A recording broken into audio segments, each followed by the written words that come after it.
ada materi MSDM nih. Yuk kita simak. Halo teman-teman, di sini saya akan menjelaskan tentang hubungan manajer dan karyawan.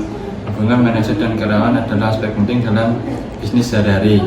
Hubungan yang buruk di tempat kerja dapat berdampak langsung pada kinerja dan retensi kerja, maupun sebaliknya hubungan yang baik dapat berdampak positif kepada kinerja dan retensi karyawan. Selanjutnya, contoh hubungan-hubungan. 1. Pengembangan profesional. 2. Membangun tim. 3. Keselamatan di tempat kerja. 4. Manajemen konflik. Dan yang terakhir, apresiasi karyawan. Lalu selanjutnya itu ada aktivitas analisis sumber daya manusia. Jadi yang pertama itu ada perencanaan sama analisis SDM.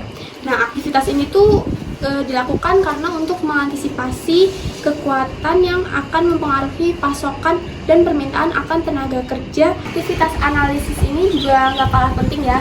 Dia itu diperlukan sebagai menjaga daya saing organisasi. Nah, lalu yang kedua ada kesetaraan kesempatan bekerja.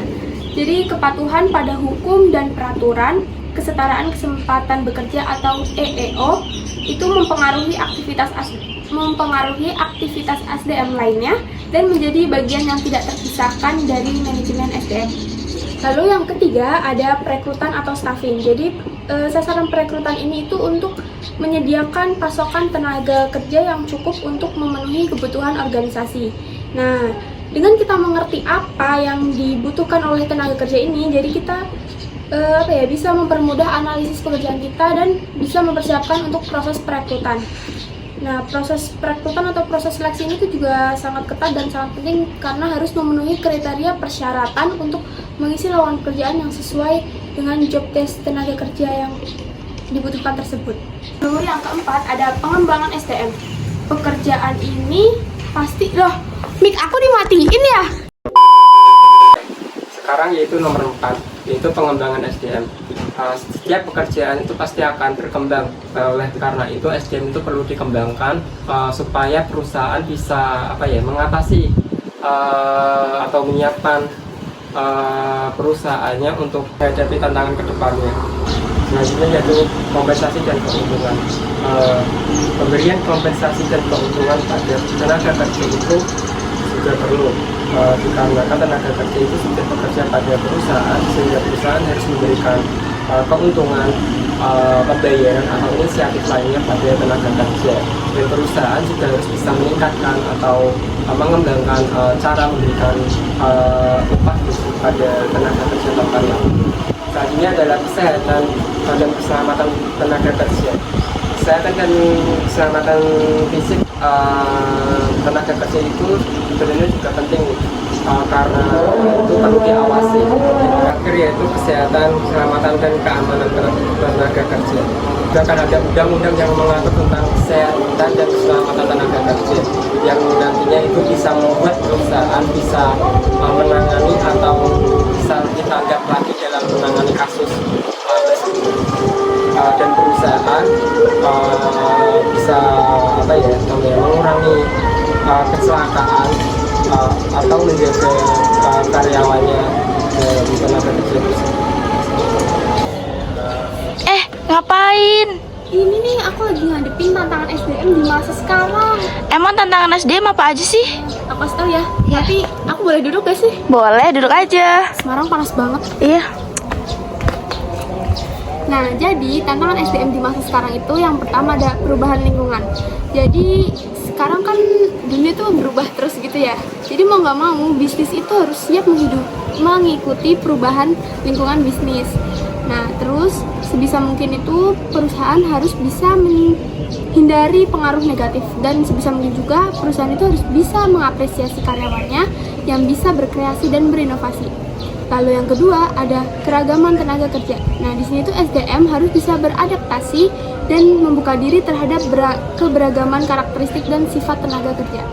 Lalu yang ketiga tuh ada globalisasi. Nah, globalisasi ini tuh tantangan yang dihadapi pemimpin dan manajemen yang menjadi kompleks dan rumit makin kesini tuh. Jadi di sini tuh organisasi tuh harus bisa memiliki kemampuan bisnis internasional dan perdagangan bebas. Lalu yang keempat ada kekurangan tenaga kerja memiliki skill. Nah, makin di sini tuh kan banyak ya orang yang pensiun atau produktivitasnya tuh menurun. Jadi kita tuh butuh tenaga kerja yang terampil ya untuk melakukan pekerjaan teknis maupun manajerial. Lalu yang kelima tuh ada teknologi. Jadi manajemen itu harus bisa merekrut pekerja yang tepat untuk kelangsungan organisasi. Yang kedelapan ada organisasi bisnis yang kompetitif. Jadi di sini tuh peningkatan kemampuan SDM untuk kelangsungan organisasi.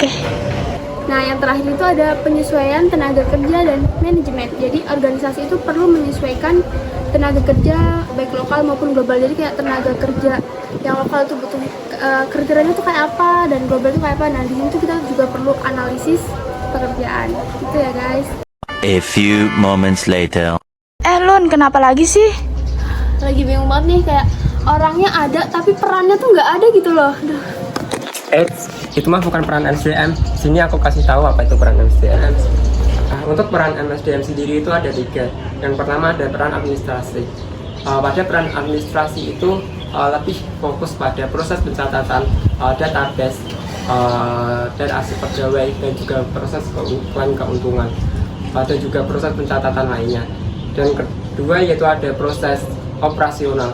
Pada peran ini MSDM itu lebih fokus pada teknis, yaitu seperti wawancara, seleksi, rekrutan, K3, dan juga pengembangan dan pelatihan karyawan. Dan terakhir juga ada peran strategis. Pada peran ini MSDM itu lebih menekankan bahwa orang-orang organisasi merupakan sumber daya penting yang membantu mencapai tujuan perusahaan organisasi.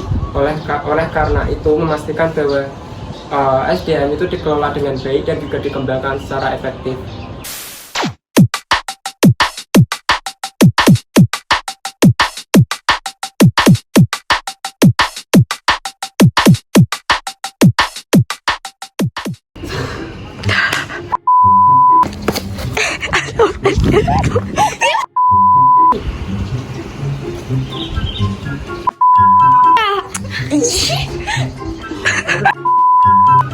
Aku ambil ya Allah.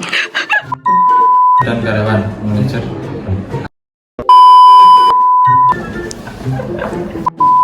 Depannya. Peran SDM. Jangan ketawa.